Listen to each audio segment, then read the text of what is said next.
Pour cet épisode de Faits d'Histoire, je vais vous raconter l'histoire folle d'un chien devenu sergent durant la Première Guerre. Son histoire débute en 1917 sur le campus de l'université de Yale où s'entraînent les soldats avant de partir sur le front. Le caporal John Robert Conroy trouve un chiot errant. Attendri par les grands yeux de ce bull terrier, il l'adopte et le baptise Stubby en référence à son gabarit qui veut dire trapu en anglais.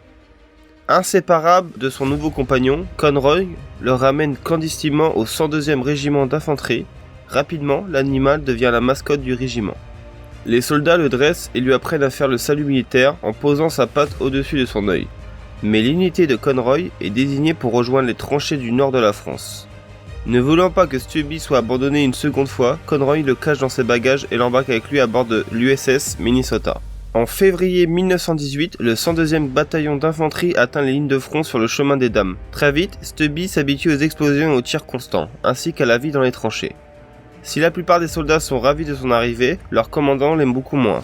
Ce dernier va toutefois finir par changer d'avis, après que Stubby l'ait salué de la patte comme lui avait appris son maître. Stubby n'est pas une exception. Au cours de la Première Guerre mondiale, il n'était pas rare de trouver des chiens sur le front. En effet, plus de 100 000 participèrent au conflit. Ils servaient de réconfort psychologique et de mascotte, mais permettaient aussi de prévenir les soldats des arrivées d'obus, de gaz, pour trouver des blessés ou transporter des messages.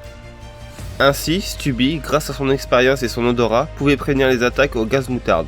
Il pouvait également repérer les bruits des obus bien avant que les soldats ne les entendent ou encore entendre les cris des blessés dans le No Man's Land pour que les équipes de brancardiers aillent les chercher. Mais c'est un autre exploit qui va faire de lui une célébrité. Dans une tranchée, aux côtés de son maître, Stubby entend un homme murmurer quelques mots d'allemand. Il se met alors à aboyer, se précipite sur lui et le neutralise en lui mordant le mollet. Arrêté par les soldats américains, l'homme avoue rapidement être un espion allemand. Grâce à cette capture, Stubby obtient le grade de sergent, devenant plus gradé que son maître, caporal, et il est le premier chien à obtenir une telle distinction. En 1919, après 18 mois de service, la guerre terminée, Stubby et le caporal J. Robert Conroy reviennent en héros sur le sol américain. Affublé d'un petit manteau confectionné par des femmes de Château-Thierry sur lequel il exhibe fièrement toutes ses décorations, le chien parade dans plusieurs villes, rencontre 3 présidents et devient même la star d'un film aux côtés de la célèbre actrice Mary Pickford.